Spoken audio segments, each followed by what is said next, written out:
Friends, welcome back to our channel. எல்லோரும் எப்படி இருக்கீங்க? ஹோப் எல்லோரும் நல்லா இருப்பீங்கன்னு. நாங்களும் ரொம்ப நல்லா இருக்கோம். போன வாரம் மண்டே மார்னிங் எடுத்த வீடியோ தான் இது. ஒரு 2 நாள் லீவுக்கு அப்புறம் திரும்ப மண்டே நம்மளோட ருட்டீனை ஸ்டார்ட் பண்ணணும் அப்படின்றப்போ கொஞ்சம் அப்படி இப்படி தான் ஸ்லோவாக இருக்கும். மண்டே, டியூஸ்டே, வெனஸ்டேன்னு 3 நாள் வேலை பார்த்துட்டோம் அப்படின்னா தேர்ஸ்டே, ஃப்ரைடே எப்படா லீவ் விடுவாங்க அப்படின்ற மாதிரி ரொம்ப போர் அடித்த மாதிரி தான் வேலை பார்ப்போம். எனக்கு அப்படி தான் இருக்கும். ஒரு சில பேருக்கு காலையில எழுந்து வந்தோம் அப்படின்னா 2 கையை ரப் பண்ணிட்டு அதை பார்ப்பாங்க. ஒரு சில பேர் கண்ணாடி பார்க்குற பழக்கம் இருக்கு. ஒரு சில பேருக்கு சாமி படத்தை பார்க்குற பழக்கம் இருக்கும். பட் எனக்கு எப்படின்னா காலையில எழுந்து வந்ததும் அந்த கிளீனா இருக்க கிச்சனை பார்த்தாதான் எனக்கு அடுத்தடுத்து வேலை பார்க்கணும் அப்படின்ற சுறுசுறுப்பே வரும். இன்னும் ஒரு சில நேரம்லாம் இந்த கிளீனா இருக்க கிச்சனை பார்க்கும்போது சமைக்கவே வேண்டாம், இப்படி கிளீனாவே இருந்துடட்டும் அப்படின்னு தோணும். பட் மார்னிங்ல அப்படி இருக்க முடியாது, நம்ம சமைச்சுதான் ஆகணும். ஸோ நைட்டு எவ்வளோ லேட் ஆனாலும் சரி, நான் கிச்சனை க்ளீன் பண்ணி வச்சுட்டு சிங்கில் ஒரு பாத்திரம் கூட இல்லாமல் வாஷ் பண்ணி வச்சுட்டு தான் தூங்குவேன்.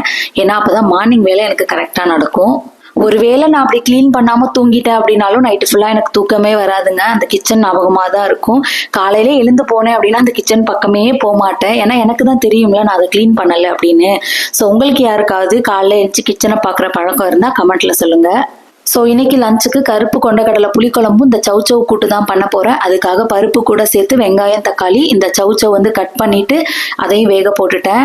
அது நல்லா வெந்ததும் கொஞ்சமாக தேங்காய், சீரகம், ஒரே ஒரு பச்சை மிளகாய் சேர்த்து அரைச்சிட்டு அந்த சவுச்சவு கூட மிக்ஸ் பண்ணிட்டு ஃபைனலாக ஒரு தாளிப்பு கொடுத்துட்டோம்னா அது ஈஸியாக சவுச்சவு கூட்டு முடிஞ்சிரும். ஒருத்தர் இந்த காய்க்கு ஒரு பேர் சொல்லி கூப்பிடுறீங்க. நாங்கள் இதை சவுச்சவுன்னு தான் சொல்லுவோம். நீங்க கீரை கூட்டெல்லாம் பண்றீங்கன்னா இதே மெத்தட்ல பண்ணலாம். பட் கீரை வேக வைக்கிறப்போ குக்கர்ல மூடி போட்டு வேக வைக்க கூடாது. நான் இன்னைக்கு தேங்காய், பச்சை மிளகாய் கூட சீரகம் ஆட் பண்ணியிருக்கேன். சம்டைம்ஸ் நான் சோம்பு கூட சேர்ப்பேன். அது ஒரு டேஸ்டா இருக்கும், நல்லா இருக்கும். ஒரு பக்கம் கூட்டு, ஒரு பக்கம் குழம்புன்னு 2ஐயும் முடிச்சாச்சு. அடுத்ததா பாப்பாவோட ஸ்நாக்ஸுக்கு இந்த சப்பாத்திலே இந்த வெஜிடபிள்ஸ்லாம் போட்டு செஞ்சு கொடுத்துடலாம்னு அதுதான் பண்ணிட்டு இருக்கேன். கடாயில கொஞ்சமா எண்ணெய் விட்டு பொடியா கட் பண்ண வெங்காயம் அண்ட் துருவன கேரட், துருவன பன்னீர், உப்பு, ஃப்ளேவருக்காக கொஞ்சமா கரம் மசாலா ஆட் பண்ணியிருக்கேன். காரம்லாம் எதுவுமே சேர்க்கல பாப்பாவுக்குன்றதுனால. ஸோ அதை எல்லாத்தையும் லைட்டாக வதக்கிட்டு நம்ம சப்பாத்திக்கு திரட்டுவோம் இல்லையா, அதே மாதிரி திரட்டிட்டு அது மேலே ஸ்ப்ரெட் பண்ணி விட்டுட்டேன். இப்போ நான் வீடியோவில் காமிச்சிருக்க மாதிரி அதை எல்லாத்தையும் ரோல் பண்ணிட்டு சின்ன சின்ன பீசஸாக கட் பண்ணி எடுத்திருக்கேன். இது கூடவே நீங்கள் பொட்டேட்டோ, காலிஃப்ளவர் இல்லை ப்ரொக்கோலி அந்த மாதிரி கூட லைட்டாக வேக வச்சுட்டு பொடியாக கட் பண்ணி சேர்த்துக்கலாம். பட் என்கிட்ட அன்னைக்கு அதெல்லாம் இல்லை. ஸோ இதை மட்டும் கொடுத்து பார்ப்போம். அதுவும் இல்லாமல் இப்போ தான் ஃபர்ஸ்ட் டைம் வேறு. ஸோ சாப்பிடுவாளான்றது தெரியல, அதனால நான் சிம்பிளாக செஞ்சு கொடுத்துருக்கேன். இப்போ நம்ம கட் பண்ணி வச்சிருக்க அந்த பீஸ் எல்லாம் லைட்டா உள்ளங்கையை வச்சு அழுத்தம் கொடுத்து ப்ரெஸ் பண்ணிக்கோங்க. ரொம்ப ப்ரெஸ் பண்ணிடாதீங்க, உள்ள வச்சிருக்க ஸ்டஃபிங்லாம் வெளியில வந்துடும். தோசைக்கல்ல நல்லா சூடானதும் எண்ணெய் விட்டுட்டு சப்பாத்தி இல்லைனா பரோட்டா சுட்டு எடுப்போம் இல்லையா, அந்த மாதிரி நான் ஒரு பீஸையும் சுட்டு எடுத்திருக்கேன். 2 பக்கமும் லோ ஃப்ளேம்ல வச்சு சுட்டு எடுத்துக்கோங்க. ஹை ஃப்ளேம்ல வச்சிங்கன்னா சீக்கிரம் கருகி போயிடும். உள்ள நம்ம ரோல் பண்ணியிருக்கோம் இல்லையா சப்பாத்தி, அதெல்லாம் வேகாம இருக்கும். நெய் அப்படி இல்லைனா பட்டர் சேர்த்து கூட பண்ணலாம். நான் சம்டைம்ஸ் பாப்பா அதெல்லாம் சாப்பிட மாட்டேங்கிறா, அதனால எண்ணெய் சேர்த்தே சுட்டு எடுத்திருக்கேன். நான் இப்பதான் ஃபர்ஸ்ட் டைம் இந்த மாதிரி ட்ரை பண்ணியிருக்கேன். ஒரே ஒரு பீஸ் நான் சாப்பிட்டு பார்த்தேன், ரொம்ப நல்லா இருந்தது. அவங்களுக்கு மட்டும் இல்லாம நம்மளோட பிரேக்ஃபாஸ்ட்டுக்கும் நம்ம இதை செஞ்சுக்கலாம்.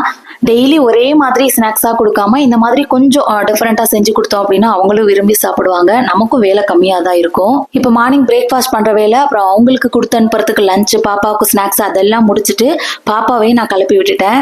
நேற்று நைட்லேருந்து லைட்டா இருமல் ஸ்டார்ட் ஆனிச்சு. கையிலேயே மருந்து வச்சிருந்தேன். ஸோ காலையில நான் அவளுக்கு ஒரு தடவை கொடுத்து தான் அனுப்பி விட்டுருந்தேன். இந்த இருமல் மட்டும் வந்தா போவே மாட்டேங்குதுங்க. அதனால வர்றதுக்கு முன்னாடியே என்ன பண்ணணுமோ பண்ணிடுறது. 2 பேரும் கிளம்புனதும் ஒரு 10 நிமிஷம் இல்லைன்னா 15 நிமிஷம் உட்காந்து யோசிப்பேன். அடுத்து என்னென்ன வேலைலாம் இருக்கு, எப்படிலாம் பார்க்கணும், எந்த டைம்குள்ள அதெல்லாம் முடிக்கணும் அப்படின்றது. இனிமே தாங்க நம்மளோட மெயின் ருட்டீனே ஸ்டார்ட் ஆக போகுது. ஒன்றும் இல்லை, அதே கிளீனிங் ருட்டீன் தான். நேற்று நைட்டு தான் கிளீன் பண்ணி வச்சிருக்கேன். ஆனால் அரை மணி நேரம் சமைச்சதுக்கு எப்படி தலைகளாக கிச்சன் மாறி இருக்கு பாருங்க. என்னோட கிச்சன் இல்லை, நம்ம எல்லாரோட கிச்சனும் அப்படிதான் இருக்கும் காலையில சமைச்சு முடிச்சதுக்கு அப்புறம். திரும்ப நான் கிச்சன் கிளீன் பண்றதுக்கு சோப் வாட்டர்லாம் யூஸ் பண்ண மாட்டேங்க. லைட்டா ஒரு துணியை வச்சு எல்லாத்தையும் தொடச்சி விட்டுட்டு திரும்ப ஒரு ஈர துணி வச்சு அங்கங்க எண்ணெய் தெரிச்சிருக்கோம் இல்லையா, அதெல்லாம் கிளீன் பண்ணி விட்டுருவேன். அவ்வளவுதான். ஃப்ரைடேவே இட்லி மாவு காலி ஆயிடுச்சு. நான் நினைச்சிருந்தா சாட்டர்டே சண்டேலயே அரைச்சிருந்திருக்கலாம். பட் நான் நினைக்கவும் மாட்டேன். ஏன்னா சாட்டர்டே சண்டே நமக்கு வெளியில போற பிளான், ஆல்ரெடி நமக்கு கொஞ்சம் வேலை அதிகமா இருக்குமா. ஸோ அந்த டேல நான் மாவு அரைக்கிற வேலையெல்லாம் வச்சுக்க மாட்டேன். ஆல்ரெடி நான் ஷார்ட்ஸ்ல எல்லாம் சொல்லியிருக்கேன். ஸோ இன்னைக்கு காலையில பிரேக்ஃபாஸ்ட் பண்ணிக்கிட்டே மாவு அரைச்சிடலான்னு சொல்லிட்டு நேற்று நைட்டே நான் ஊற போட்டிருந்தேன். பட் பிரேக்ஃபாஸ்ட் பண்ணிட்டே என்னால் அரைக்க முடியல. ஸோ அவங்க கிளம்புனதுக்கு அப்புறமா தான் நான் கிரைண்டர்ல மாவு போட்டிருக்கேன். நேற்று நைட்டே நான் ஊற போட்டுட்டேன். ரொம்ப நேரம் ஊறினாலும் மாவு சீக்கிரமா புளிச்சு போயிடும். அதனால இந்த உளுந்தை மட்டும் தூக்கி ஃப்ரிட்ஜில் வச்சுட்டேன், அந்த புளிச்ச ஸ்மெல் வராமல் இருக்கணும் அப்படின்றதுக்காக. சேம் டைம் நம்ம ஃப்ரிட்ஜில் வச்சு அரைக்கிறப்போ மாவும் நல்லா ஃப்ளஃபியாக வரும். இப்போ கிச்சனையும் நல்லா க்ளீன் பண்ணி விட்டுட்டேன். இந்த பக்கம் கிரைண்டர்லயே மாவு போட்டுட்டேன். இனிமே போயிட்டு தான் நான் என்னோட பிரேக்ஃபாஸ்டே சாப்பிட போறேன். டெய்லி இப்படிதான் பண்ணுவீங்களா அப்படின்னு கேட்டீங்கன்னா கண்டிப்பா இல்லைங்க. ஒரு நாள் போல ஒரு நாள் இருக்காது. இன்னைக்கு மாவு அரைக்கிற வேலை இருந்ததுனால கிரைண்டர்ல போட்டு விட்டுட்டு போய் சாப்பிட்டேன். சம்டைம்ஸ் ரொம்ப பசிச்சது அப்படின்னா கிச்சனை கூட க்ளீன் பண்ணாம உட்காந்து சாப்பிட்டுட்டு அதுக்கப்புறமா தான் எஞ்சி வந்து க்ளீன் பண்ணுவேன். இந்த ஓன் டைம்னு சொல்லி ஒரு விஷயம் சொல்லுவாங்க. நமக்கான நேரம் தான் அது. ஒரு சில பேருக்கு அது என்னன்னு தெரியாம கூட இருக்கலாம்.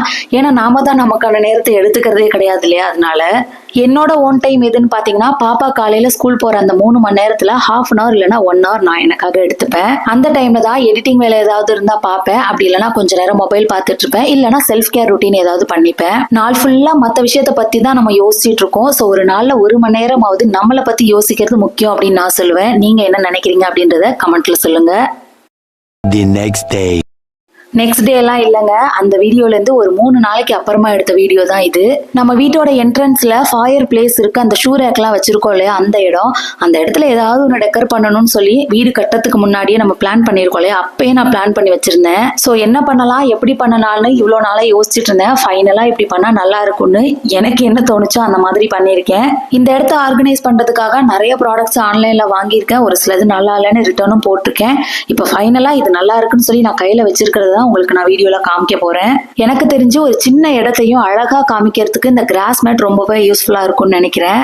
இது ஆர்டிபிஷியல் மேட் தான், பட் ரியலா பண்றது சாத்தியமான்றது எனக்கு தெரியல.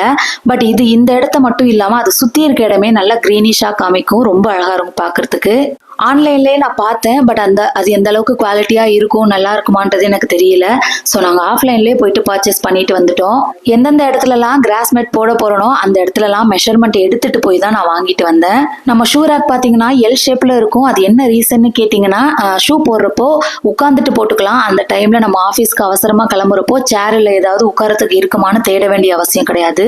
இந்த மேட்டை சிசரால கட் பண்ண முடியல. அப்புறம் பொறுமையா உட்காந்து கத்தியால தான் கட் பண்ணி எடுத்திருக்கேன். இந்த இடத்துல வைக்கிறதுக்காக புத்தர் சிலை அப்படி இல்லைன்னா விநாயகர் சிலை ஏதாவது ஒன்று வாங்கலான்னு பிளான் பண்ணி வச்சிருந்தோம். பட் அவங்களே நம்ம வீடு தேடி வந்துட்டாங்க. கிரகப்பிரவேசத்துக்கு கிஃப்டா என்னோட ஹஸ்பண்டோட ஃப்ரெண்டு ஒருத்தவங்க இந்த புத்தர் ஸ்டாச்சு கிஃப்ட் பண்ணியிருந்தாங்க. வீட்டில் வேற எங்கேயுமே பெயிண்டிங் ஒர்க்லாம் பண்ணல. ஃபயர்ல மட்டும் கொஞ்சம் அட்ராக்டிவா இருக்கட்டுமேனு ஆரஞ்சு கலர் பெயிண்ட் பண்ணியிருக்கோம். அந்த ஆரஞ்சு கலர் பெயிண்ட்டுக்கு கரெக்டாக சூட் ஆகுற மாதிரி இந்த புத்தர் ஸ்டாச்சு அமைஞ்சிருச்சு. அப்புறம் பூவெல்லாம் இருக்கிற மாதிரி ஆர்டிஃபிஷியல் பிளான்ட் ஒன்று ஆன்லைன்ல வாங்கியிருந்தேன். மீஷோவா ஃப்ளிப்கார்ட்டான்னு எனக்கு தெரியல. லிங்க் இருந்தது அப்படின்னா டிஸ்கிரிப்ஷன்ல வைக்கிறேன். செட் ஆஃப் 2 வரும். டிவி யூனிட்ல வச்சிருந்தேன். இப்போ இந்த இடம் காலியா இருக்கேன்னு சொல்லிட்டு 1 எடுத்துட்டு வந்து இந்த இடத்துல வச்சுட்டேன். முக்கியமா இந்த இடத்துல எனக்கு உருளி வைக்கணும் அப்படின்றது தான் ஆசை. பிராஸ்ல வாங்கி வைக்கணும் அப்படின்றது ஆசை. பட் நான் இதுக்கு முன்னாடி உருளி யூஸ் பண்ணதில்லை. இதுக்கப்புறமும் எப்படி யூஸ் பண்ண போறேன்றதும் எனக்கு தெரியல. ஸோ முதல்ல ரொம்ப காஸ்ட்லியா வாங்க வேணாம்னு சொல்லிட்டு தான் மீஷோலன்னு நினைக்கிறேன் இந்த உருளி வந்து வாங்கியிருந்தேன். இது மெட்டல் உருளி தான். பட் அந்த கோல்டன் கலர் கோட்டிங் கொடுத்துருப்பாங்க போல. ப்ரைஸுமே 120 130 சரியான ஞாபகம் இல்லை. இதோட லிங்க்கும் நான் டிஸ்கிரிப்ஷன்ல வைக்கிறேன். உருளின்றப்போ நம்ம தண்ணி ஊற்றி தான் யூஸ் பண்ண போறோம். இங்க வேற உப்பு தண்ணியா இருக்கு. ஸோ ஒரு தடவை 2 தடவை யூஸ் பண்றப்போ அந்த கோட்டிங் போயிடுமா அப்படின்ற டவுட் எனக்கு இருந்தது. அதனாலதான் தனியா இந்த உருளி பத்தி ஷார்ட்ஸ் வீடியோல கூட நான் போடல. நான் யூஸ் பண்ணி பார்த்துட்டு நல்லா இருந்தது அப்படின்னா கூட நான் உங்களுக்கு சஜஸ்ட் பண்றேன். சிங்க்லேருந்து வர்ற தண்ணி உப்பு தண்ணியாக தான் இருக்கும். அதனால பியூரிஃபையர்லேருந்து தண்ணி பிடிச்சி நான் வாங்கி வச்ச பூவையும் எனக்கு தெரிஞ்ச மாதிரி ஆர்கனைஸ் பண்ணிட்டேன். வீட்டுக்கு கொஞ்சம் திங்ஸ் எல்லாம் வேணும்னு சொல்லி ஆன்லைனில் ஆர்டர் போட்டிருந்தேன். அந்த டைமில் தான் இந்த பூ ஆர்டர் போட்டிருந்தேன். சாமந்தின்னு நினச்சி போட்டேன். அதுக்கு பதிலாக இந்த பூ வந்துருச்சு. இதை நம்ம சாமிக்கு வைக்க முடியாது. அதனால உருளியில் யூஸ் பண்ணிட்டேன். நெக்ஸ்ட் நாங்கள் ரீசெண்டாக மகாபலிபுரம் போனோம் செராமிக் ஜார் வாங்கணும்னு சொல்லிட்டு. பட் நாங்கள் போன விஷயம் நடக்கல. அங்கே ஸ்டோனில் செஞ்ச நிறைய திங்ஸ் வச்சுருப்பாங்க.